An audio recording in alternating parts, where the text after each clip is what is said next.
සතිපට්ඨාන සූත්‍ර දේශනාව ලෝතර බුදුරජාණන් වහන්සේගේ ධර්මයේ මේ බොහොම වටිනාම ඉගැන්වීමක් බවට පත් වෙන්නේ.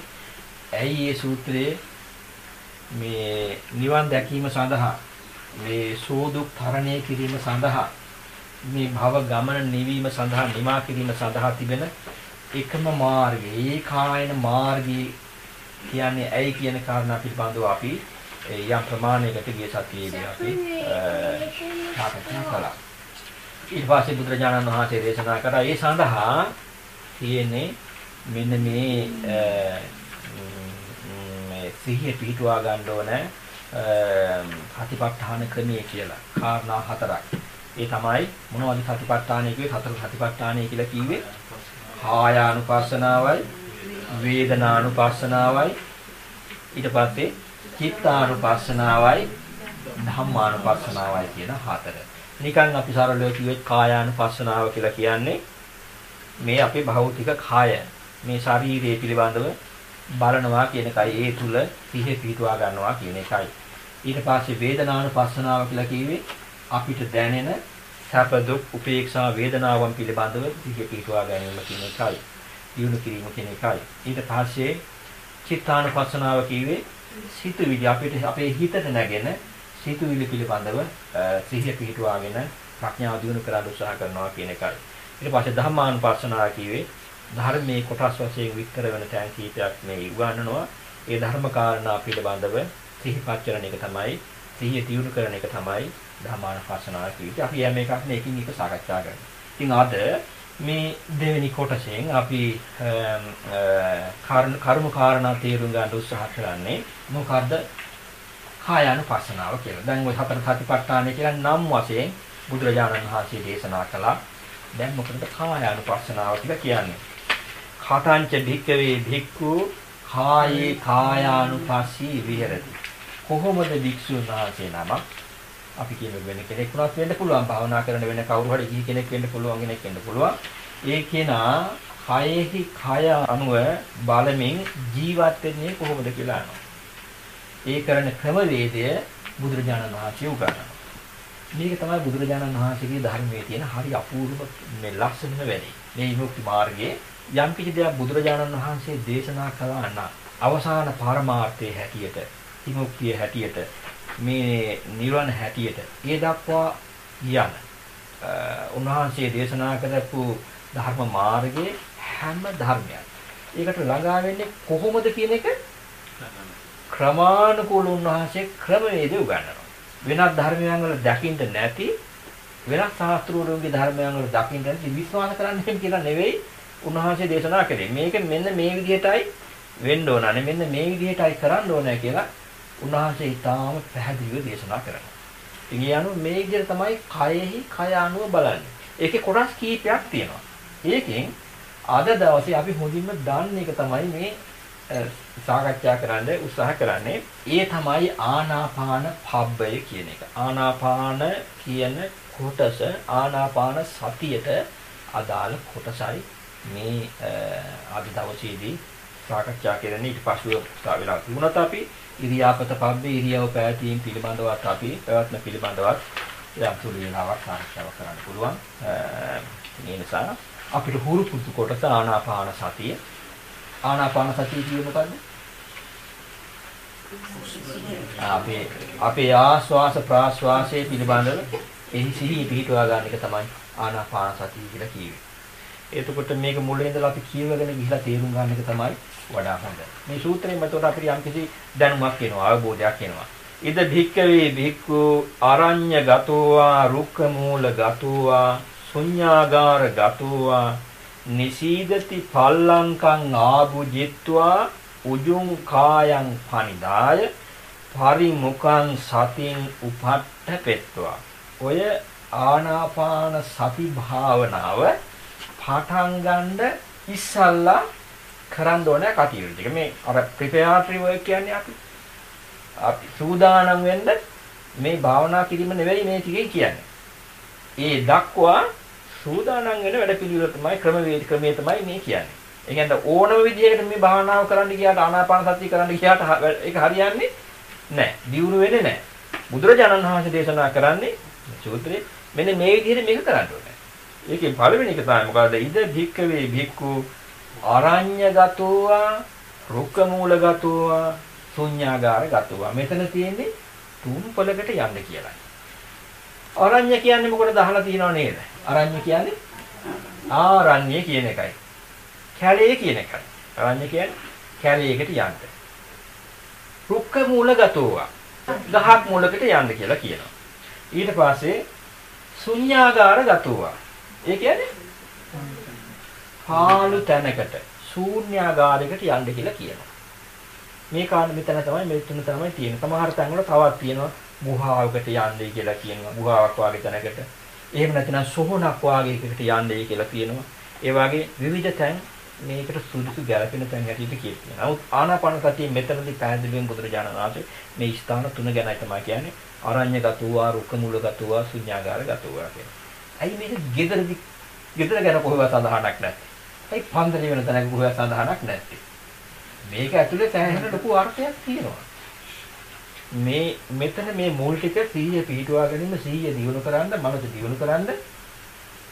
දැන් අද කාලේ අපි දැන් ඉස්සල්ලා අපි කතා කරමු. දැන් අද කාලේ මේ mindfulness meditation කියලා විශේෂයෙන් ඔය breathing meditation කියලා හැම දියුණු වෙලා යන්නේ මේ කියන ක්‍රමවේදෙම තමයි දියුණු කරලා යන්නේ.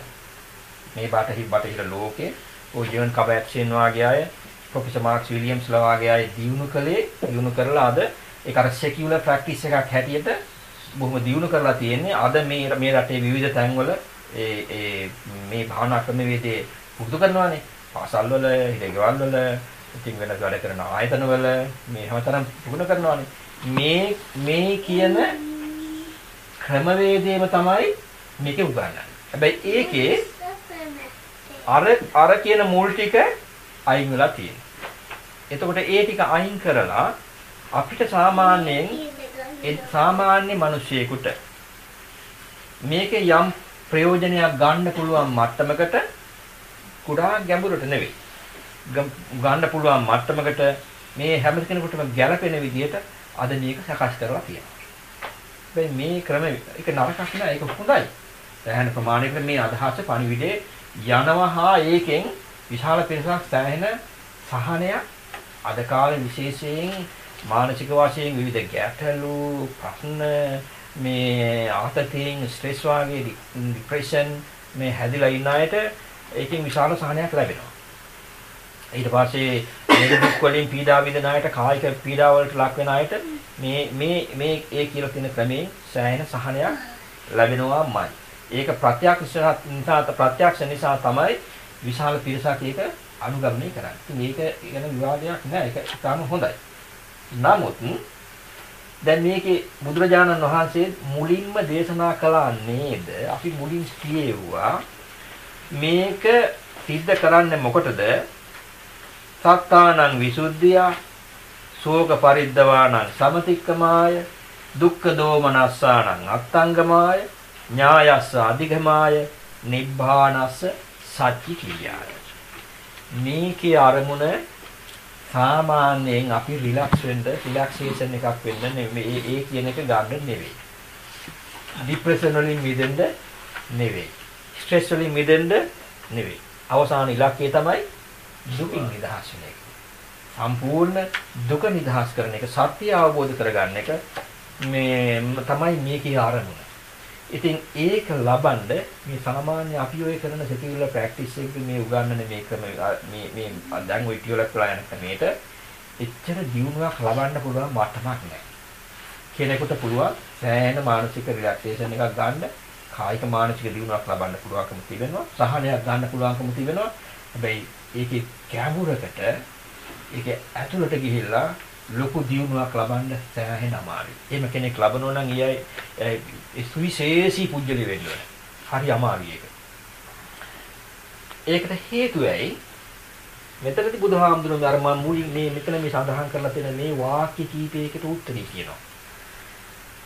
බුදුරජාණන් වහන්සේ දේශනා කළේ මේක දිනු කරගන්න නම් ගහක් මුලට යන්න, කැලාවක් ඇතුළට යන්න, ඊට පස්සේ ශූන්‍යාගාරයකට මිනිස්සු කවුරුවක්වත් නැති තැනකට යන්න කියලා. ඇයි එහෙම වෙන්න හේතුව? වෙන්න හේතුව තමයි අපි ජීවත් වෙනවා කියලා කියන්නේ ඉදිරියදා ජීවිතේ අපි කරන්නේ මේ ඉන්ද්‍රියන් වලට අරමුණු අරගෙන ඒවා කවණ එකනේ අපි කරන්නේ. හැම වෙලාවෙම උදේ හවහ ඇහින් කනින් නාසයෙන් දිවෙන් ශරීරයෙන් මනසෙන් කියන මේ ඉන්ද්‍රිය හයෙන් කෙලවරක් නැතුව නිමාවක් නැතුව ඉවර වෙන්නේ නැතුව හැම මොහොතකම අපි ඒවට කැමැති පොතමාලට අකමැති වල ගන්න වෙනවා. මේ අරමුණු කවණ එක නෑ කරන්නේ. එතකොට හිත පුරුදු වෙලා තියෙන්නේ ඕකට. හිත නිතර දෙලෙම පුරුදු වෙලා තියෙන්නේ ඒක ඉගෙනගෙන තියෙන්නේ හැබිට් එකක් වෙලා තියෙන්නේ මේවා ගන්න එක තමයි වෙලා තියෙන්නේ. ඉතින් ඒ හින්දා භාවනාවකට ඉඳගත්ත ගමන්ම මොකද වෙන්නේ? අපේ හිත අපි ඉඳගන්නේ මේක මට බොහොම හොඳයි හිත සංසුන් වෙනවා සැහැල්ලු වේවා සංසුන් වේවා කියලා හිතාගෙන තමයි ඉඳගන්නේ. නමුත් මිනිත්තුයි උපරිමයෙන් තියෙන 2යි උපරිමයෙන් තියෙන ඊට පස්සේ තොරතෝචයක් නැතුව අර බලපු දේවල් ඒ දැකපු දේවල් ඒ ඇහිච්ච දේවල් ඒ හිතපු දේවල් ඒ කල්පනා කරපු දේවල් නේ මේ සියලු දේවල් එලවරක් නැතුව එකින් එක වැළ නොකැදී එන්න පටන් ගන්නවා. මේ දකින්න හැම රූපයක්ම මේ ඇහෙන් දකින්න හැම රූපයක්ම හිත කොහොම දියුණු කරගන්නද කාමයෙන් හෝ ද්වේෂයෙන් හෝ මොනවාකින් හරි දෙක එකතු වෙලා බැලුවා නම් එහෙම ඒ හැම රූපයක්ම බාධාවක්. ආපු හැම සද්දයක්ම අර වගේ මේ අර මුලින් මතක් කරානේ මේකේ තියෙනවානේ අවිජ්ජා දෝමනස්ස කියන දෙක විනේය ලෝකයේ අවිජ්ජා දෝමනස්සන් කියලානේ බලන්න කිව්වේ. මේ ප්‍රැක්ටිස් එක කරන්න කිව්වේ අවිජ්ජා දෝමනස්ස කියන දෙක අයින් කරලා attachment and aversion කියන දෙක අයින් කරලා ඇලීමයි ගැටීමයි කියන දෙක අපි මේ ප්‍රතිචාර දෙකන දක්වන්නේ ඕනම දෙයකට. අපි සාමාන්‍ය ස්වરૂපේ තමයි හැම සත්වයකම හැම පුජ්‍යලයකම අපි කැමති දේවල් ගන්න තමයි අපි කැමති. ඒක කවුරුත් උගන්වන්න කියලා දෙන්න ඕනන්නේ නැහැ. ඉතින් මේ ඉන්ද්‍රියන් වල ස්වરૂපෙම තමයි ඉඳ හැම මොහොතකම කැමති දේවල්ම ගන්නවා. කැමති දේවල්ම ආශා කරන දේවල්ම ගන්නවා. අන්න ඇටැච් වෙන එක පැත්තකින්. ඊට පස්සේ සමහර දේවල් එනේවා අපි අකමැති වුණාට මොකද වුණත් එනවනේ. ඒ එන දේවල් අපේ හිතෙන් අපි අකමැත්තක් නැතිනම් කැමැත්තක් නැතිනම් ඊළඟ පැත්තේ තියෙන්නේ මොනවද? අකමැත්ත තියෙන. ඒ කියන්නේ ගැටීමක් තියෙන. ගැටීම කිව්වේ ඇවර්ෂන් කියන එකයි. එක්කෝ ඇටැච්මන්ට් එකක් තියෙනවා. එහෙම නැත්නම් ඇවර්ෂන් එකක් තියෙනවා. මේ දෙකෙන් තමයි ප්‍රතිචාර දක්වන්නේ. අපි ජීවත් වෙන්න ඕනේ. අපි උපේක්ෂකව බලනවා හරි අඩුයි. ඉතින් දෙනවා. මේ ප්‍රධාන අපිට පැහැදිලිව දකින්න තියෙන ප්‍රතිචාර දෙක මේකයි. එහෙනම් මේ දෙක නතර කරලා තමයි ප්‍රතිචාර දක්වන්නේ කිව්වේ මේ දෙකෙන් අයින් වෙලා මේ හැම දෙයක්ම සිහිය පිහිටුවාගෙන බලන්න කියලා බුදුරජාණන් වහන්සේ දේශනා කළේ. නමුත් ඒක ස්වභාවිකව වෙන්නේ නැහැ. ඉතින් අපි එතන මේ සමාජයේ මේ අපි ගැටෙමින් එදිනදා වැඩ කරමින් රැකී ආරක්ෂා කරමින් මේ අනිකොත් අපි සමාජීය සේවාවන් කටයුතු ඔක්කොම කරගෙන මේ කියන විදිහට මේ ආනාපාන සතිය ගැඹුරට දියුණු කරගන්න අපි උත්සාහ කළාට දියුණු වෙන්න පදනමක් නැහැ. ඒක කරන්න බෑ. කලාතුරකින් ඊටාම දක්ෂයෙකුට කරන්න පුළුවන්. එහෙම හැකියාව තියෙන්න පුළුවන්. නමුත් බහුතර පිරිසකට ඒක කරන්න බෑ. ඇයි? අපි ඉඳගත් ගමන් එන්නේ අර දැකපු බලපු අහපු කරන්න තියෙන මේ කටයුතු මේ සියලු දේවල් තමයි හිතට එන්නේ. ඉතින් ඒ හින්දා මේ භාවනා කරනවට හිත කැමති නැහැ. මේක තැම්පත් වෙනවට හිත කැමති නැහැ. මේ අරමුණේ ඉඳ හිත කැමති නැහැ. අර මේ නොකැඩී මේ එකින් එක මේ එකක් ඉවරනකොට තව එකක් මේ සිතුවිලි මේ විදිහට දන්වලක් වාගේ අපි ඉඳගත් වෙලාවෙ ඉඳලා ඉවර වෙනකම්ම මනස තුල ගමන් කරන්න පටන් ගන්නවා. ඉතින් මේක කරන්න නම් මේක අඩු කරන්න නම් මොකද කරන්න ඕනන්නේ? මේවා ඇස ගැටෙන තැන් අඩු වෙන තැනක ඉන්න ඕනේ. ඇහෙන් මොනවා හරි රූපයක් බලලා ඒක හැම වෙලාවෙම ඔළුවට එනවනම් කනෙන් සද්දයක් අහලා ඒක හැම වෙලාවෙම ඔළුවට එනවනම් ඒ තැනම ඉඳගෙන මේක දිනු කරන්න ගියොත් කරන්න පුළුවන්ද? ඒක කරන්න බෑ. ඉතින් ඒ හින්දා බුදුරජාණන් වහන්සේ දේශනා කළා කියන්නේ හිත ඒ තරම් සියුම් මේක. ඒක තමයි අල්ලගන්නේ. ඒක තමයි ඒ අරමුණ තමයි අල්ලගන්නේ. ඒ හින්දා කරන්න තියෙන්නේ පුළුවන් තරම් ඒ තැනින් අයින් වෙන්න ඕනේ. ඒ රූප පේන තැනින් අයින් වෙන්න ඕනේ. කැලෑවකට ගියාම එහෙම බොහෝ දුරට රාගයේ මිශ්‍රිත ද්වේෂයේ ඇති වෙන රූප දකින්න හරිය අඩුයි. ගහක් කොළක් සතා සීපාවෙක් දැක්කහම කුරුල්ලෙක් දැක්කහම රාග මිශ්‍රිත සිතුවිලි එනවා හරි අඩුයි. ද්වේෂය උපදන සිතුවිලි එනවා හරි අඩුයි. ඉතින් ඒ හින්දා හිත තැම්පත් වෙන ගතිය වැඩි. හිත සැහැල්ලු වෙන ගතිය වැඩි. මේ මනස දියුණු කරන්න එක හරි පහසුවක්. ඒ හින්දා තමයි කැලෑවකට යන්නේ කියලා බුදුරජාණන් වහන්සේ මේ දේශනා කළේ. එහෙම නැතිනම් මේක හරියට නොදැමිච්ච ගවයෙක් වගේ, තරුණ ගවයෙක් වගේ කියලා කියන්නේ. නැත්නම් අර ස්ටැලියන් කෙනෙක් වගේ මේ කැලෑ ආශ්‍රයෙක් වගේ.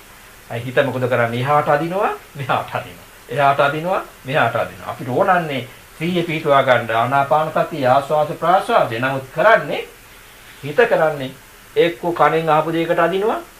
එහෙම නැත්නම් ඇහෙන් බලපු දෙයකට අදිනවා. එහෙම නැත්නම් දිවට දැනෙච්ච රසයක් පැත්තකට අදිනවා. එහෙම නැත්නම් ඇඟට දැනෙච්ච ස්පර්ශයක් පැත්තකට අදිනවා. නාසයට දැනෙච්ච ගඳ සුවඳක් පැත්තකට අදිනවා. හිතෙන් හිතපු මහාගත ලස්සන සුන්දර සිතිවිලි හා එහෙම නැතිනම් දේශසාගත සිතිවිලි මේ කෝපය තියෙන දේවල් හිතුවනම් මොනවා නිර්ශීමක් ඇති වෙන දෙයක් හිතුනට ඒ පැත්තට හිතන්න. ඉතින් ඉත හැම පැත්තටම තරුණ ගවයෙක් වගේ එහාට අදිනවා මෙහාට අදිනවා. එහාට අදිනවා මෙහාට අදිනවා.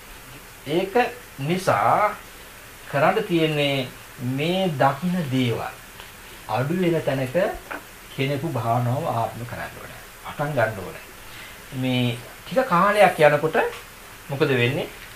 නිතර දෙවේලේ අරවා ඇහෙන්නේ නැත්තම්, නිතර දෙවේලේ ඔළුවට එන රූප පෙනෙන්නේ නැතිනම්, ඊට පස්සේ ඒ වගේ ශබ්ද ඇහෙන්නේ නැතිනම්, ඒ පරිසරයෙන් අයින් වුණා නම් හිතට දැන් අල්ලගන්න අර ඉක්මනින් මේකට මේ ගැටෙන්න හිතට ආස කරන දේවල් නැති වෙලා යනවා. එහෙම අරමුණ නැති වුණාන් පස්සේ මොකද වෙන්නේ? ටිකක් වෙලා යනකොට ටික කාලයක් යනකොට හිමීට මේ අපේ අරමුණට හිතට එකඟ වෙන්න සිද්ධ වෙනවා. එකඟ වෙලා ඒත් එක්ක ජීවත් වෙන්න සිද්ධ වෙනවා. ඉතින් ඒ හින්දා තමයි මේ කලාවකට යන්න කිව්වේ. ශූන්‍යාගාරයකට, ඒ කියන්නේ මිනිස්සු නැති, ගැවසෙන්නේ නැති තැනකට යන්න කියලා කිව්වේ. ගහක් මොළකට යන්නේ කියලා කිව්වේ. ඒ තැන තමයි මේ කටයුතු සිද්ධ කරන්නේ. එතකොට ඒකට අර උපමාවක් වර තරුණ ගවයෙක් වාගේ බුදුහාමුදුරුවෝ දේශනා කළා. දැන් ස්වභාවිකව අපේ හිත නොදැමිච්ච කුළු මීහරකෙක් වාගේ. එහෙම නැත්නම් මේ හිත අපේ හරියට මේ වඳුරෙක් වාගේ තමයි. අර මංකි මයින්ඩ් කියලානේ කියන්නේ මේකට නේ. මංකි මයින්ඩ් කියලා කියන්නේ.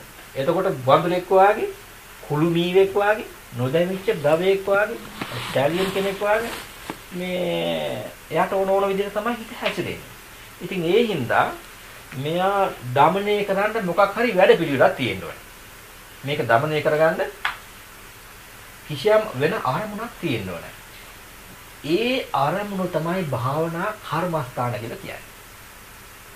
ඒ අරමුණ තමයි භාවනා කර්මස්ථානයක් කියලා කියන්නේ. මේ කර්මස්ථානය ආනාපාන සතිය එවැනි එක කර්මස්ථානයි. ඒක භාවනා ආරම්භය. එතකොට කමඨහන් කියන්නේ what තමයි. එතකොට දැන් අපි හිතමුකෝ දැන් තරුණ ගවයෙක් වාගේ නොදෙමිච්ච ගවයෙක් වාගේ කියලා හිත. දැන් කැලේකින් ඔය මිනිසෙක් හරකෙක් අල්ලගෙන ආවොත් මේ ගවයා හීලා කරා එකපාර හීලා වෙන්නේ නැහැනේ. මේගොල්ලෝ මොකද කරන්නේ? ඉතින් මේ ගව අයිතිකාර මේ අල්ලගෙන ආපු මිනිස්සයා මොකද කරන්නේ? කොටු කරලා තියනවා. එහෙම නැතිනම් ලානුවකී මොකද කරන්නේ? අර ගහක මේ බඳිනවා. ගහක බඳලා දානවා.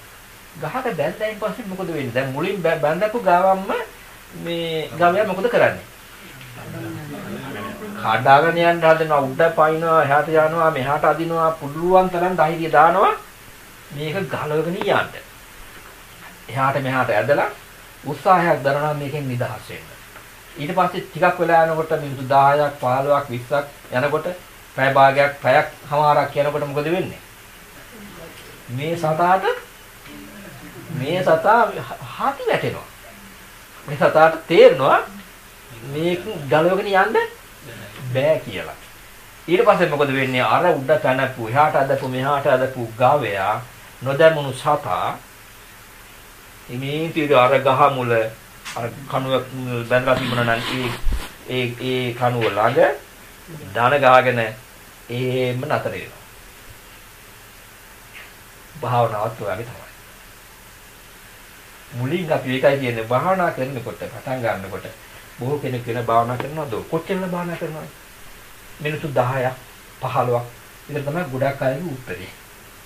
ඒකනේ භාවනාවක් කියෙන්නේ නෑ ඒ වෙලාවට.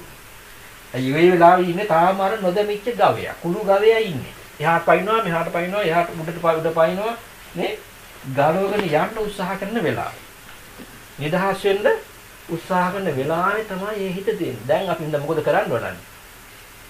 පුළුවන් තරම් කාලයක් වැඩි කාලයක් අරගෙන අර දුවන එහාට මෙහාට ගමන් කරන හිත පාලනේ ස්වභාවිකව පාලනේ වෙන්න හති වැටෙනකන් වීර්ය වඩ아가න ඉන්න ඕන. අයි මුලින් මේක කිව්වා නේද පටන් ගන්නකොටම කොහොමද වඩන්න කිව්වේ? ආතාපි සම්පජානෝ සතිමා මේ ගුණධර්ම ටික තියෙන්න කිව්වා. ආතාපි හොඳ කෙලෙස් තවන වීර්යයෙන් යුක්ත වෙන්න කිව්වා. දැන් වීර්ය නැත්තම් මේ භාවනා කරන්න මේක එතනින් තමයි පටන් ගන්නයි. මේ භාවනා කරන්න මොන භාවනා ක්‍රමයක නනුනත් ඒ වීර්ය තියෙනවා. ඩිංගක් වෙලා යනකොට අපිට හිතනවනේ හරි නේදනවා මෙහෙර දෙනවා ඔළුව දුවනවා හදනවා මේක වැඩ කරන්නේ නැහැ කියලා නැගිටලා යන්න කියලා හිතනොත් එහෙම එයාට ඒ වීර්යය නැහැ. එයා ඒක දියුණු කරන කෙනෙක් නෙවෙයි. එයාගේ හිත දියුණු වෙන්නේ නැහැ. එයා අර තාවම කුළු මීවෙක් විතරයි. ඒ හිත කුළු මීවෙක් වගේ. ඉතින් ඒ හින්දා අපි මේ හිතට අවසර දෙන්න ඕනේ මේ කාලයක් යනකම් හිත තැම්පත් වෙන්න දැනන කාලයක් මේකට දෙන්න ඕනේ. ඒක අපි එතනදී අපිට ඉවසීම කියන එක දරුණු විදිහට තියෙන්න ඕනේ. එහෙම නැතිනම් මේක කරන්න හරි අමාරුයි. ඇයි අපේ ජීවිතේ අපි පුරුදු වෙලා තියෙන උපන්න දා ඉඳලම එක ක්‍රමයකට යන්නේ. මේ අස්කන් නාසාදී ඉන්ද්‍රියන් වලින් ඉන්ද්‍රිය 6 පුරුදු වෙලා තියෙන එක ක්‍රමයකට යන්නේ. එයා කැමැති පැත්තකට යන්න, කැමැති දේවල් හොයාගෙන යන්න, ආශා කරන දේවල් හොයාගෙන යන්න, අකමැත්තක් නම් ඒකත් එක්ක ගැටෙන්න මේ ක්‍රමයට තමයි පුරුදු වෙලා තියෙන්නේ. ඉතින් ඒ හින්දා මේක නතර කරන්න සෑහෙන වේතක් මහත්යක් දරන්න ඕනේ. මේ ආපු මාර්ගය. අර විදිහට ප්‍රතිචාර දක්වන එක බුද්ධිමත් ප්‍රතිචාරයක් නෙවෙයි. ඒකෙන් දුක නෙමෙන්නේ නැහැ. ඒකෙන් ධර්ම අවබෝධ වෙන්නේ නැහැ. සත්‍ය අවබෝධ වෙන්නේ නැහැ. නිවන් සාක්ෂාත් කරගන්න ක්‍රමයක් හදින්නේ නැහැ. මේ නිසා සෑහෙන ඉවසීමෙන් යුක්තව මේ කටයුත්ත සිද්ධ කරන්න වෙනවා. ඉතින් අර මේ ජෙන් හාමුදුරන මගේ කතාවක් තියෙනවා පොඩි. ඒ හාමුදුරුවෝ භාවනා කරන්න ගිහිල්ලා මේ ගුහාවකට යන මහා කන්දක් උඩ. කන්දක් උඩ ගුහාවකට ගිහිල්ලා භාවනා කරන්න උත්සාහ කරනවා. මුළු දවසේ ඉඳලා රැ වෙනකන් උත්සාහ කරන මොන විදිහෙන් මොන උත්සාහය කළත් හිත සෑහළු වෙන්නෙම නැහැ. මොන විදිහෙන්වත් මේ හිත තැම්පත් වෙන්නේ නැහැ. ප්‍රහාමුදුරනවා. එහාට දුවනවා මෙහාට දුවනවා. එහාට දුවනවා මෙහාට දුවනවා. හරි අමාරුයි. ඉතින් අන්තිමට ඔළුවෙමුත් එක්ක හිටගෙන ඉන්නවා.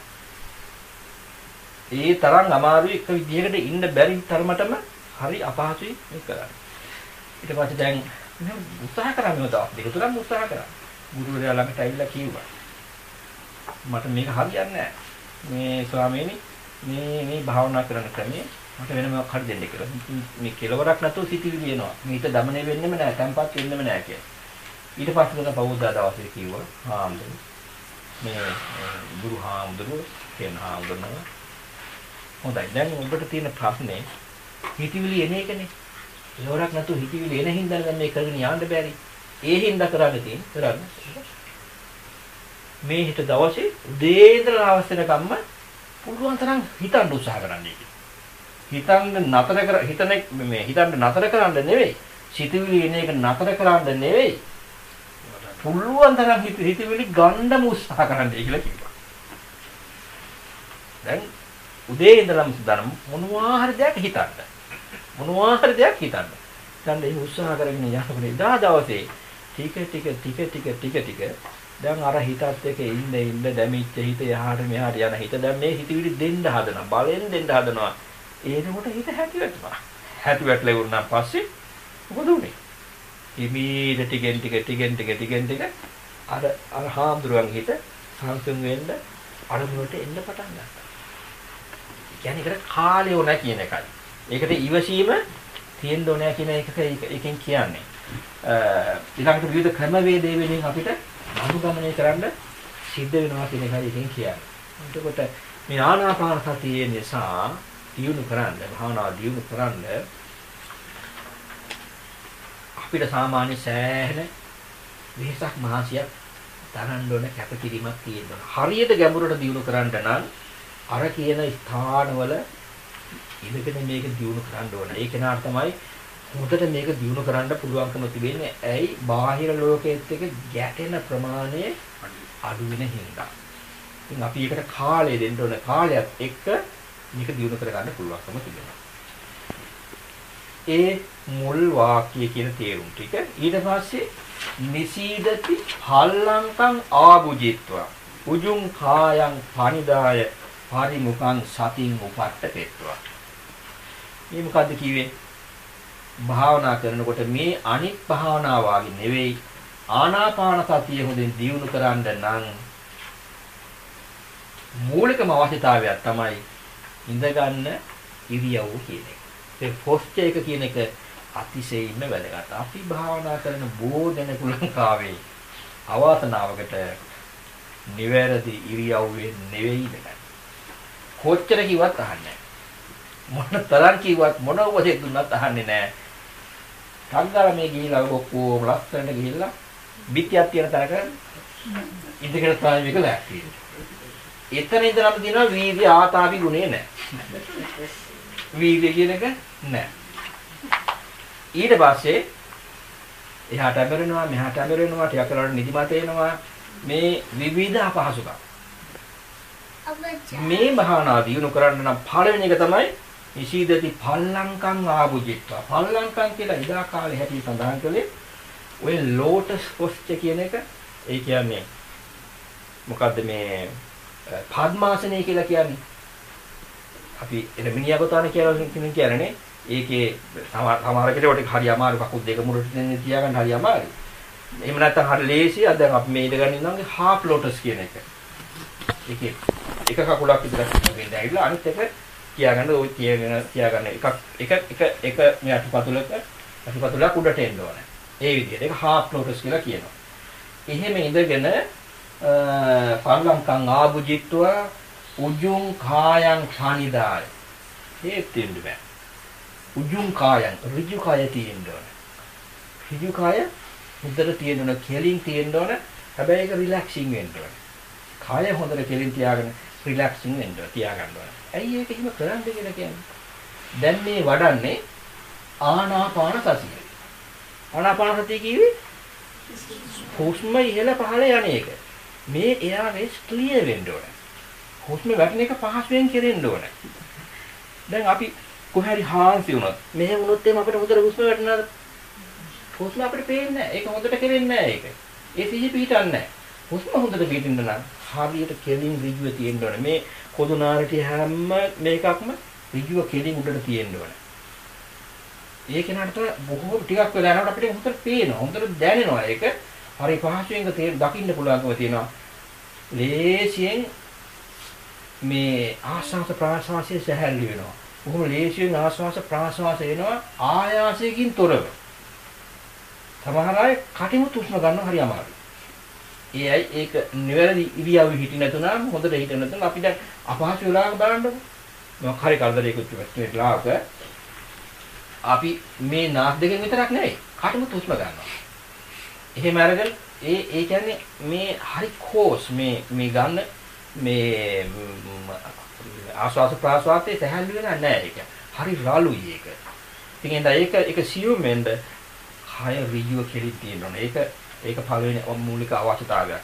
ඉඳ ගන්න ඉරියව්ව අර මේ Lotus posture half lotus posture වගේ හදාගෙන කය කෙලින් තියාගෙන උජුං කායං පනිදාය පරිමුඛං සතින් උපට්ඨපෙත්වා. තවයක් එක කියන්න බැරි නේ. එහෙම ඉඳ ගන්න බැරි සමහර කෙනෙකුට දැන් ඔය පුටුවකුණත් වාඩි වෙන්න පුළුවන්.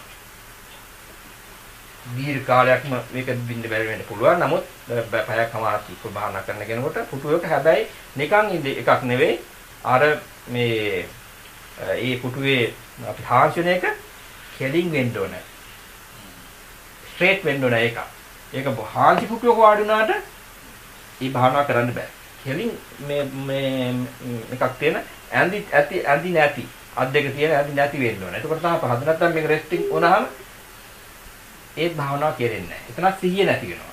එතකොට මේ ඉක්මනින් හිත සංසුන් වෙන්නේ නැහැ. මේ ආස්වාද ප්‍රාස්වාද සැහැල්ලු වෙන්නේ නැහැ. ඉතින් ඒක එහෙම නැතුව හොඳට කෙලින් ඉඳගෙන ඉන්න පුළුවන්කක් වෙන්න ඕනේ. එහෙම පුටුවක වාඩි වෙන්න පුළුවන්. එහෙම ඉඳගෙන පරිමුඛං සතින් උපට්ඨ පෙත්වා.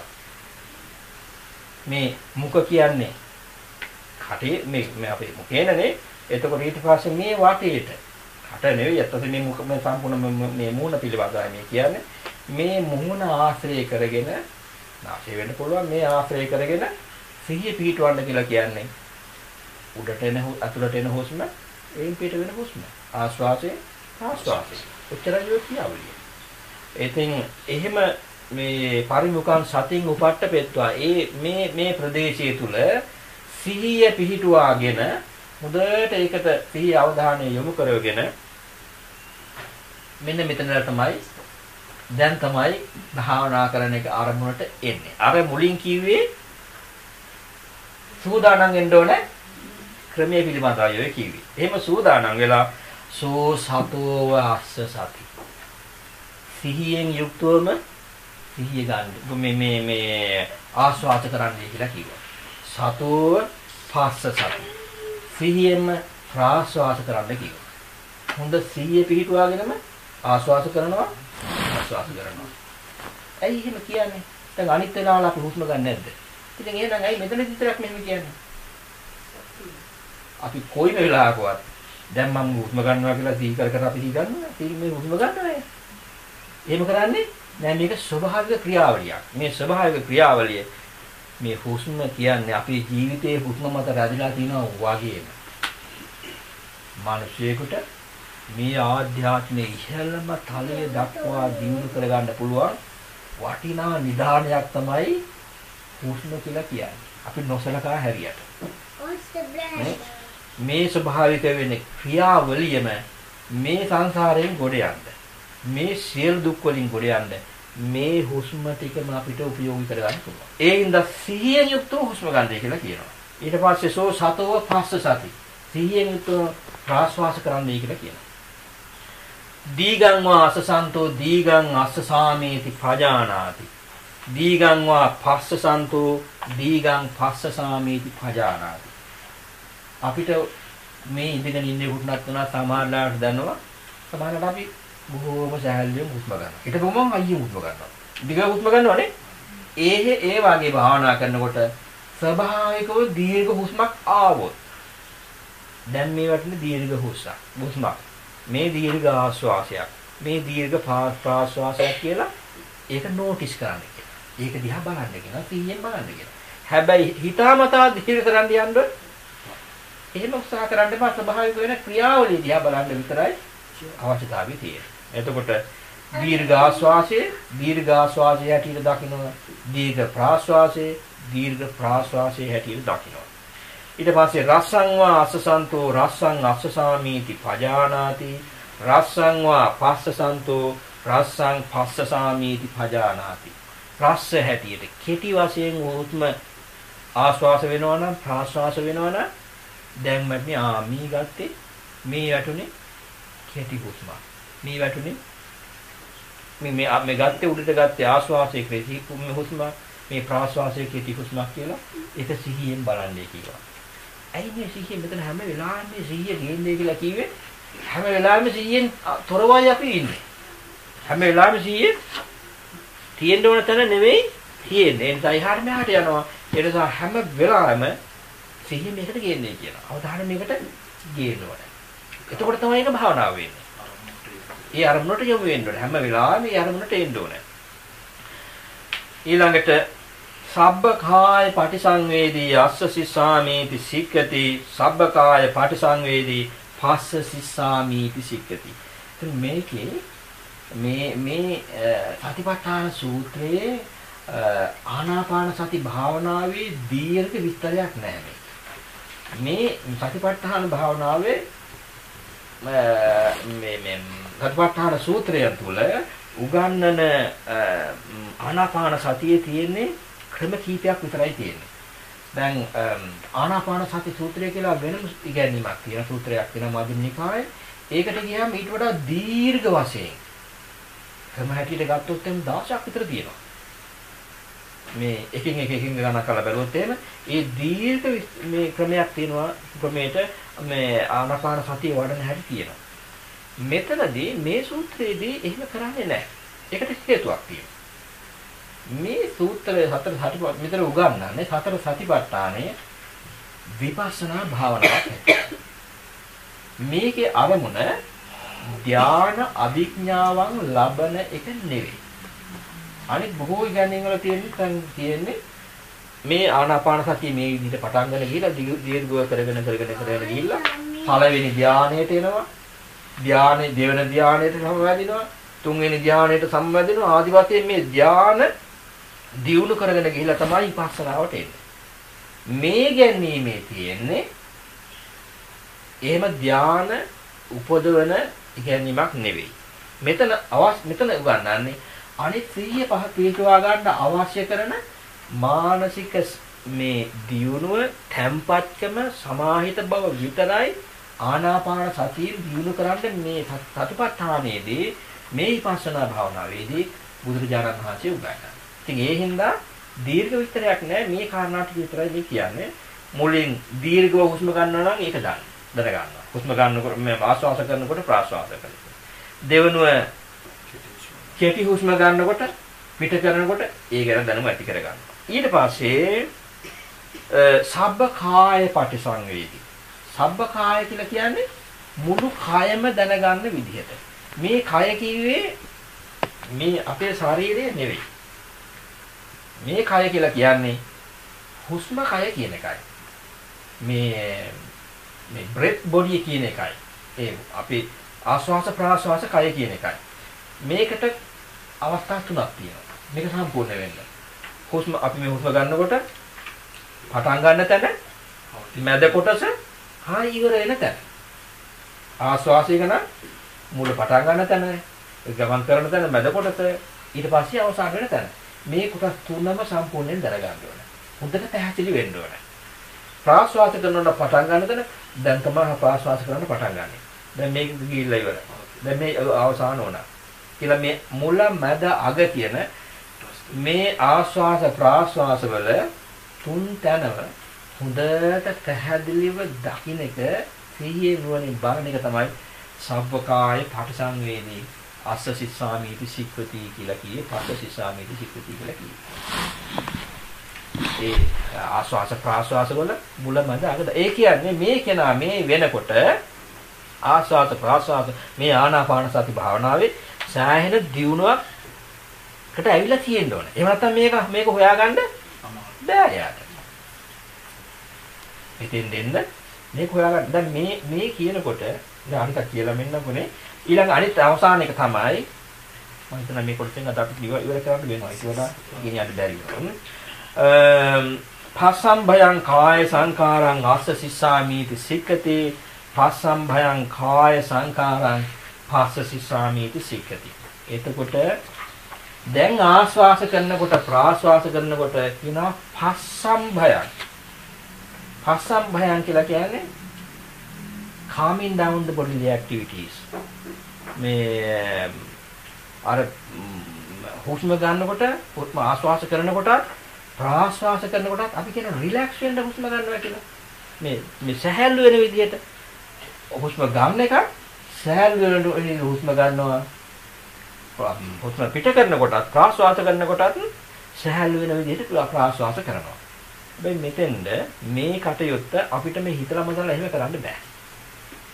ඇයි මේ தത്വයට එන්න කෙනෙකු මේ தത്വයට එන්න එයාගේ both mind and මේ body මේ දෙකම සෑහෙන දුරට තැම්පත් වෙලා තියෙන්න ඕනේ. හොඳටම කය තැම්පත් වෙලා තියෙන්න ඕනේ. මනස තැම්පත් වෙලා තියෙන්න ඕනේ. ආයාසයෙන් තොරව එෆර්ට් එකක් දාන්නේ නැතුව මේ බොහොම ලස්සනට ෆ්ලෝ වෙන්න ඕන. ඊටාම සියුම් ආස්වාස අපිට ආස්වාස වෙනවා කියන එක දැනෙන්න ඕන. ප්‍රාස්වාස වෙනවා කියන එක දැනෙන්න ඕන. ඒක නා තමයි අර රිලැක්සේෂන් එක කියන එක හොඳට දැනෙන්නේ. ආ රිලැක්ෂන් විදිහට උඩ ආස්වාස කරනවා. රිලැක්ෂන් විදිහට ප්‍රාස්වාස කරනවා. මේ තම කයත් ඒ විලාට පැහැල්ලි වෙනවා. මනසත් ඒ විලාට පැහැල්ලි වෙනවා. මේක දැන් බලන්න. දැන් මේ එක පියවරක්වත් අපිට එකක් අතහැරලා අනිකට යන්න බෑ. මේ හැම එකක්ම එකින් එක හොඳට දියුණු කරගෙනම තමයි ඒකේ හොඳ නුවණ සිහිය දියුණු කරගෙන තමයි ඒක හොඳට තේරුණාන් පස්සේ තමයි දැක්කන් පස්සේ තමයි ඒක අර එක්ස්පීරියන්ස් උනායින් පස්සේ මේ ඔක්කොම සෙල්ෆ් එක්ස්පීරියන්ස් නෙමෙයි. දැන් මේ අපි දැන් බණක් අහනවා. දැන් මේක මේ කියන දෙන්නේ කාරණා පිළිබඳව විතරයි මේ උගන්වන්නේ නේ. මේ කාරණා මේ කිව්වට දැන් කීපා මොනවක්වත් දැනුන්නේ නැහැනේ. ඇයි ඒ දැනුන්නේ නැත්තේ? දැන් ඔය එකතු කරලා දේවල් මොනවද ඔය? ඔය දැනුම එකතු කරගත්තේ. මේක කරන්න ඕන දැනුම ටික විතරයි මේ එකතු උනේ. දැන් ඊට පස්සේ මොකද කරන්න ඕන? පොඩි ප්‍රැක්ටිස්. නේ? ඒක ප්‍රැක්ටිස් කරන්න ඕන. එහෙම කරාම තමයි මේ ටික අපිට අත්දකින්න පුළුවන්කම තියෙන්නේ. කායේ කායානුපස්සී කියලා කායේ කය අනුව බලන්න කියලා බුදුරජාණන් වහන්සේ ආනාපාන පබ්බේ මේ දේශනා කරේ අන්න ඒ විදිහට තමන් ඒක ප්‍රගුණ කරන්න ඕනේ. ඒ කෙනාට තමයි ඔය සබ්බකා මොකද්ද දීගං වාස සන්තෝ කියන එක පේන්නේ. පස්ස සන්තෝ කියන එක පේන්නේ. සස්සං වාස සන්තෝ හරි පස්ස සන්තෝ හරි පේන්නේ. සබ්බකාය පටිසංවේදී කියන එක ඒක දැනෙන්නේ. පස්සම් භයං කාය සංකාරං කියන එක දැනෙන්නේ මේ තුල කාලයක් තිස්සේ ඒක දියුණු කරලා ප්‍රගුණ කරපු කෙනාට තමයි මේ ටික දැනෙන්නේ. මේ මට්ටමට එනකොට අර මම අර මුලින් කියපු එහාට මෙහාට ඇදපු අර නොදැමුණු ගවයෙකුගේ මනස ඒ ස්වરૂපය බොහෝ දුරට තැම්පත් වෙලා ගිහිල්ලා මෙයා දැන් අර ගහ මුල මේ දන ගහගෙන වාඩි වෙලා ඉන්න ගවයා වාගේ බොහොම රිලැක්ස් වෙලා තියෙන්නේ. තැම්පත් වෙලා තියෙන්නේ. දමණය වෙලා තියෙන මේ මනස. ඒ මනසේ තමයි අර කියන අර සහැල්ලුව කියන එක calming down කියන එක ඒක ස්වභාවිකව ඇති වෙන්නේ. ඒක බලෙන් කරන්න බෑ. ඒක වුමනාව තිබ්බට එහෙම කරන්න බෑ. දැන් මම මේ වැඩේ මෙහෙම කරනවා කියලා අනිත් ඔක්කොම අතහැරලා ඒක විතරක් කරන්න හැදුවට ඒක කරන්න බෑ ඒක. ඒකෙන් ක්‍රමානුකූලව පියවර යන්න ඕන. ඉතින් මෙන්න මේ තමයි ආනාපාන සතිය මේ වඩනක මේ බුදුරජාණන් වහන්සේකට හරිය ලස්සන උපමාවක් දේශනා කරනවා. මේ තමයි චේයතාපි භික්ඛවේ ධක්ඛෝ භමකාරෝවා භමකාරං තේසීවා දීගං වා අංචන්තෝ දීගං අංචාමීති පජානාති රස්සං වා අංචන්තෝ රස්සං අංචාමීති පජානාති ඒවමේවකෝ භික්ඛවේ භික්ඛු දීගං වා අස්සසන්තෝ දීගං අස්සසාමීති පජානාති ඊපස්සේ විස්තර අර විදිහටම කියාගෙන යනවා අවසානයේ කියනවා පස්සම් භයං කාය සංකාරං පස්සසිස්සාමීති සික්ඛති ඒ ආනාපාන සති වැඩි පිළිවෙල මේ විදිහට කරනවා කොහොමද ඒ කරන්නේ අර ධක්කෝ භමකාරෝවා දැන් ඒ බුදුරජාණන් වහන්සේ ඒ කාලේ උපමාවට ගත්තේ සාමාන්‍ය හැම මිනිසෙකුටම දකින්න පුළුවන් අත් දකින්න පුළුවන් එදිනදා සමාජයේ තියෙන නෙත ගැටෙන ඇතර ගැටෙන හැන උපමානේ ඒ කාලේ තිබු එකක් තමයි දැන් ඔය වඩුව ගැන මේ උපමාවක් තියෙන්නේ වඩුවෙක් හරි වඩුවෙක් ළඟ දක්ෂ වඩුවෙක් හරි යා ළඟ වැඩ කරන පුරුදු කෙනෙක් හරි දැන් ඉතින් අපි ගංගොඩ වල තියෙනවා යතු ගන්නවා කියන එකනේ අපි දන්නවානේ යතු ගැටේ එතකොට මේ වඩුවේ ක්‍රියාවක් කරන් මේ යතු ගන්නකොට එයා දන්නවා දිගට යතු ගන්නවා නම් එයා එකක් දන්නවා යාන්තම් හිමීට යතු ගන්නවා නම් පොඩි දුරක් යතු ගන්නවා නම් එයා එකක් දන්නවා ඒ කියන්නේ මේ ලෙන්ත් එක හොඳට දාන්නවා මේ ෂෝට් එකක්ද ලොං එකක්ද කියලා ඒක හොඳට දාන්න. අන්න ඒ විදිහට බුදුරජාණන් වහන්සේ දේශනා කරනවා. දැන් එයාට ඒක හරි පැහැදිලියි. එයා හොඳට දකින්නවා ඒක. ඒ වඩුව ඒක හොඳට දැනගෙන තමයි ඒ ප්‍රමාණය යතු ගන්නෙ. පොඩි තැනක් යතු ගන්න ඕන තැන දිගට යතු ගාවොත් එහෙම හරියන්නේ නැහැ. ඒ අවශ්‍ය විදිහට නේ කරන්නේ. නේ? ඒ වගේ එයා හොඳට දකිමින් බලමින් දැනගෙන තමයි මේ කටයුත්ත කරන්නේ. ඒ වගේම සිහිය දිනු කරන කෙනා ආනාපාන සතිය වඩන කෙනා මේ ආස්වාද ප්‍රාස්වාස වෙනකොට අර වඩුවෙක් වාගේ දැන් මේ දීර්ඝව හුස්ම වැටෙනවා. දැන් මේ දීර්ඝව මේ කෙටියෙන් හුස්ම වැටෙන්නේ කියලා මේ ආස්වාස කරන්නේ ප්‍රාස්වාස කරන්නේ කියලා මේ හොඳ සිහියෙන් මේක කරන්නේ කියලා කියනවා. අනිත් කටයුතුත් ඒ වගේම දැනගෙනම මේ ක්‍රමාන පිළිවෙල යන්නේ කියලා බුදුරජාණන් වහන්සේ දේශනා කළා. ඉතින් ලස්සන උපමාවක් නේ. දැන් කාලේ හැටි ඉතින් අද නම් අද ළමයින්ට දකින්නේ නැහැ මම හිතන්නේ. යතුකට නැහැ නේ දකින්නන්නේ.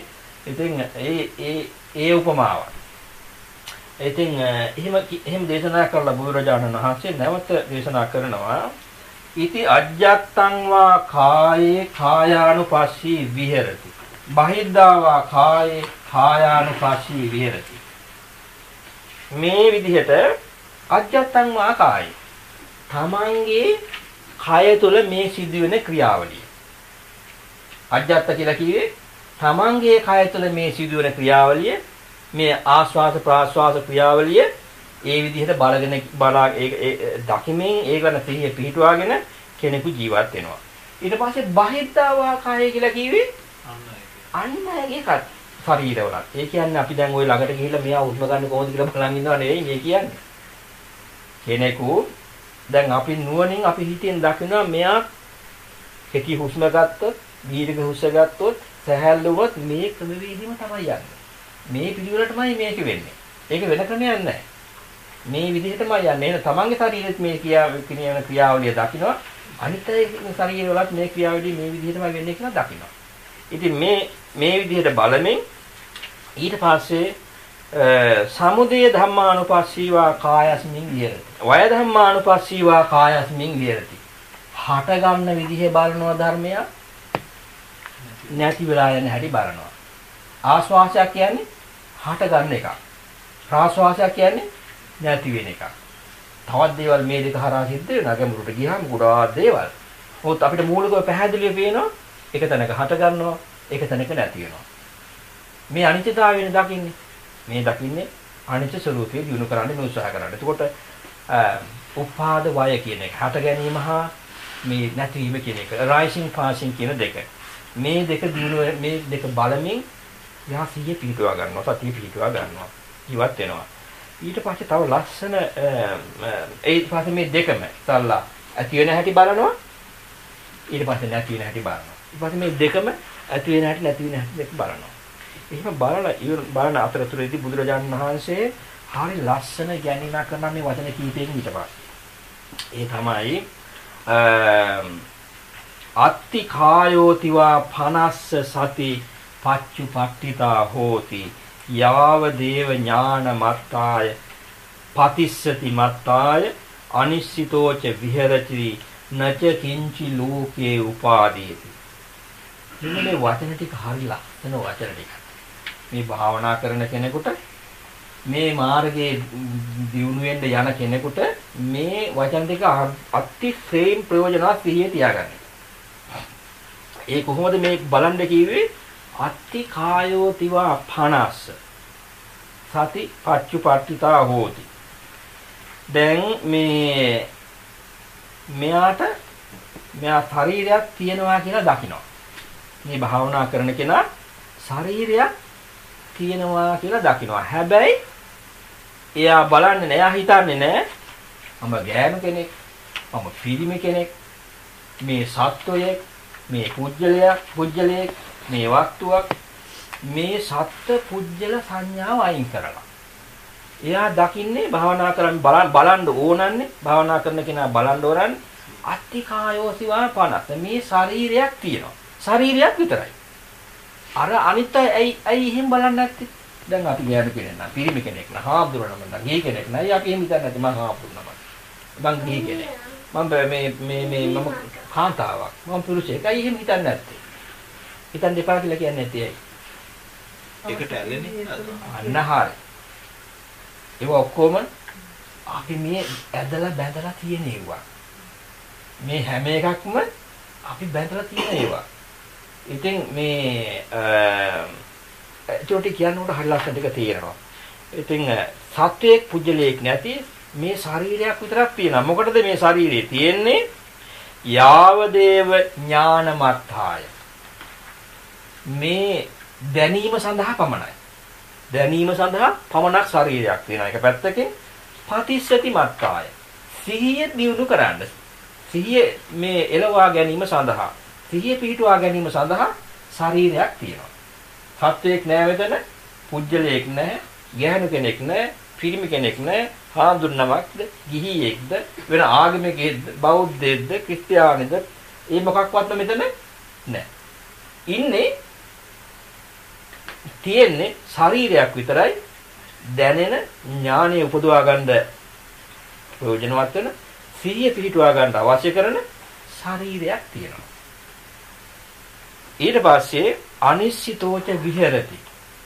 මේ අර කියපු මේවා හැම දෙයකින්ම එයා නිදහස් වෙලා ජීවත් වෙනවා. නච කිංචි ලෝකේ උපාදීයති. ඒ අනිත් කිසිම දෙයකට බැඳීමක් ඇලීමක් නැතුව ජීවත් වෙනවා. දැන් මේ වචන ටික බලන්නකො මේ කියන ටික. සමහරවිට මේ කියන ටික එකපාර මොළොට යන්න තියෙන්න පුළුවන්. දැන් අපි හැම කෙනෙක්ම නිදහස් වෙන්න කැමතියි. නේද? නිදහස කියන එක අපි අර්ථ දක්වන්නේ කොහොමද? නිදහස කියන එක අර්ථ දක්වන්නේ කොහොමද? තමන්ගේ කැමති විදිහට. තමන්ගේ කැමති විදිහට. ඒක ක්‍රමයක් ගන්න හරිය. තමන්ගේ කැමති විදිහට. අනිත් ඒ කොහොමද නිදහස අර්ථ දක්වන්නේ? අවස්ථාව අනුව කියනවා. ආයේ බැඳීමක් නැති. ආයේ තව එක ක්‍රමයක්. හරි. ආයේ දුක් නැති. සාමාන්‍ය ලෝකේ අපි ගත්තොත් ඔහොම ඔය එකක්වත් වැරදි නෑ, ඔක්කොම හරි. හැබැයි නිකන් හිතන්න දැන් මේ ඔළුවට මොනවත්ම හිතන්න නැතුව තිබ්බොත් එහෙනම් දැන් මොනවත්ම දහසක් නැහැ, මොනවත්ම නැහැ. මොනවා හරි කල්පනාවක් උකට ආවොත්, මොනවා හරි අල්ලගත්තොත් අන්න මගේ පුතා එනවා, අන්න දුව එනවා, අන්න මේක තියෙනවා කියලා හිතපු ගමන් මොකද වෙන්නේ? මේ ඔළුවෙන් මොනවා හරි දෙයක් අල්ල ගන්නවා. අල්ල ගන්නවද නැද්ද? හැම වෙලාවෙම අල්ල ගන්නවා. ඉතින් නිදහස් වෙන්න නම් අන්න ඒ අල්ල ගන්න ස්වરૂපය සම්පූර්ණ නැති වෙන්න ඕන. ඒ හින්දා තමයි කිව්වේ. දැන් මම හිතුවොත් එහෙම දැන් සාමාන්‍ය ලෝකෙ මම හිතන්න ඕනේ මං හාමුදුරුවමක් කියලා. ඒ සාමාන්‍ය ලෝකෙ ජීවත් වෙනවා. ඔබ අම්මා කෙනෙක් හැටියට අම්මා කෙනෙක් කියලා හිතන්න ඕනේ. තාත්තා කෙනෙක් කියලා දැනගන්න ඕනේ, හිතන්න ඕනේ. හැබැයි මේ සත්‍ය දකින්න, යථාර්ථය දකින්න අම්මලාට බෑ. තාත්තලාට ඒ තාත්තා අයින් වෙච්ච, අම්මා අයින් වෙච්ච පුජ්‍යලයකට පුළුවන්. ඇයි ඒ අම්මා කියන නිකම්ම එන්නේ නෑ. අම්මා කියන්නේ තව අල්ලගෙන තමයි අම්මා එන්නේ. තාත්තා එන්නේ ගොඩක් දේ අල්ලගෙන. ගුරුවරයා එන්නේ ගොඩක් දේ අල්ලගෙන. හාමුදුරුවෝ එන්නේ ගොඩක් දේ අල්ලගෙන. ඒ අල්ලගත්ත මනස නිදහස් වෙලා නැහැ. බලන්න ඒක අල්ලගෙන තියෙන්නේ. බලන්න කොච්චර වන්නවද කියලා මේ ගන්නේ. එතකොට මේ අනිශ්චිතෝච විහෙරෙන්නේ මොනම දෙයක්වත් අල්ලගන්න නැතුව නිදහසේ ජීවත් වෙනවා. දැන් ඒකට මේ ගහක් මුලට යන්න මේ ඇහෙන් බලනේව නතර කරගන්න කිව්වා. කනෙන් ඇහෙනේව නතර කරගන්න කිව්වා. ශරීරයට දැනෙන දේවල් නතර කරගන්න කිව්වා. හිතින් හිතන දේවල් නතර කරගන්න. ඒක තමයි. ඉතින් ඒ අවශ්‍යතාවය නිසානේ නේ. එතකොට ඒ මානසික ටිකෙන් ටික අර අල්ලගන්න එක අඩු වෙලා යනවා. දැන් අපි මේ මම කියේ මේක දිනු කරන්න බෑ කියලා දැන් තේරෙනවද? මේ අපි ඉන්න පරිසරය තුල අපිට තියෙන රාජකාරිය අනුව, වගකීම් ටික අනුව, එදිනදා වැඩ කටයුතු ටික අනුව අපි අල්ලගෙන දින්නේ නිදහස් වෙලා තියෙනවා. කාටවත් කියන්න දෙයක් නැහැ, මේ වාදයක් විවාදයක් නැහැ. ආය අතාරින්න බැරිම විදිහට අපි අල්ලගෙන නෙවෙයි, අපි බැඳලා ඉන්නේ. මේ හිත නිදහස් වෙන්නේ නිදහස් වෙන්න අවශ්‍ය පරිසරේ නැහැ. ඒ නිසා තමයි මේක මම මුලින්ම කිව්වේ මේ අද මේ සෙකියුලර් ප්‍රැක්ටිස් එක දියුණු යන එකේ ගොඩක් දුර යන්න බෑ. පොඩි දුරක් යන්න පුළුවන්.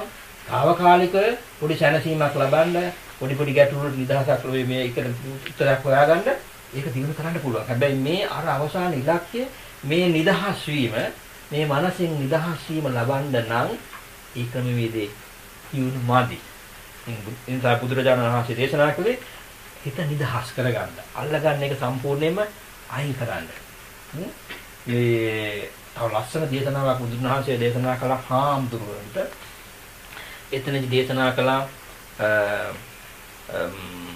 කුම්මෝව අංගානි සකේ කපාලේ සමෝදහම් බික්ඛු මනෝ විතක්කේ කියලා. විසුණුනාචල භාවනා කරනකොට තලාවට ගියත් හිතවිලි එනවා. කෙලවක් නැතු වෙනවා. එහෙනම් උන්වහන්සේ දේශනා කරා හිතවිලි එනකොට හරියට මේ අර ඉබ්බෙක් වගේ වෙන්න කියලා. ඉබ්බා මොකක් ආපුවාම මේ කරදරයක් ආපුවාම බයක් ඇතිවෙනාම මොකද කරන්නේ? ඩග්ගල ඇතුළට යනවා. ඒ වගේ බාහිරින් මොනවා හරි දෙයක් ආවොත් එහෙම අරමුණ මේවා ගැටෙන දෙයක් ආවොත් එහෙම ඇට ඇච්චෙන දෙයක් ආවොත් එහෙම ඩග්ගල ඇතුළට රින්ගන්නේ කියලා. මනස අභ්‍යන්තරයට යන්න කියලා මේක ගැටෙන්න එපායි කියලා. සමෝදහන් දික්කු මනෝ විතක්ති මේ මානසික සිතුවිලි ඒවා ඇතුළට රිංගව ගන්න කියලා කිව්වා බලන්න එපායි කියලා කිව්වා. ඇයි ඒක බලපු ගමන් මොකද වෙන්නේ? දැකපු ගමන් මොකද වෙන්නේ? අර නිදහස එතනම නැති වෙලා යනවා. ඉතින් ඒ හින්දා මේ භාවනා කරන කෙනා ඒ ඇලීම නැතුව, ඒ බැඳීම නැතුව ලෝකේ මොනම දෙයකටවත් ඇලෙන්නේ නැතුව, ගැටෙන්නේ නැතුව මේ භාවනාව දියුණු කරගෙන යනවා. මේන්න මේ විදිහට තමයි කායානුපස්සනාවේ පළවෙනි කොටස ආනාපාන සතිය දියුණු කරන්නේ. මේකට තමයි ආනාපාන පබ්බ කියලා කියන්නේ. මම හිතනවා මේ ගැන දැන් යම් කිසි සුළු දැනීමක් විතර දැනුමක් තියෙනවා. යම් සුළු දැනුමක් තියෙනවා. දැන් ඊට පස්සේ මේ ටික තියාන අපි භාවනා කරනකොට, ප්‍රැක්ටිස් කරනකොට මේ නුවණ අපි එළියට ගන්න ඕනේ. මේ දැනුම එළියට අරගෙන මේක දියුණු කරන්න අපි උත්සාහ කරන්න ඕනේ. ඉතින් ඒ නිසා අපි අදට මේ පළවෙනි කොටස අපි නිමාවටපත් කරනවා ආනාපාන පබ්බේ. ඊට පස්සේ කායानुපස්සනාවේ තවත් කොටස් දෙකක් ලබන සතියේ සිට සාකච්ඡා කරන්න අපි කතා කරන්න මේ ගැන දේශනාවක් කරන්න බලාපොරොත්තු වෙනවා. ඒ නිසා හැම දිනාටම මේ අද දවසේදී මේ ධර්මඥානය දිනු කර ගන්න අපි ධර්මයේ දැන කියා ගන්න එක, ඉගෙන ගන්න එක මේකත් මේ නිවන් දොරටුවක්. හොඳට නුවණ දියුණු වෙලා තිබුණා නම් මේ ධම් ඇසීමෙනුත් කෙනෙකුට නිවන සාක්ෂාත් වෙනවා. සුවා වෙන්න පුළුවන්කම තියෙනවා.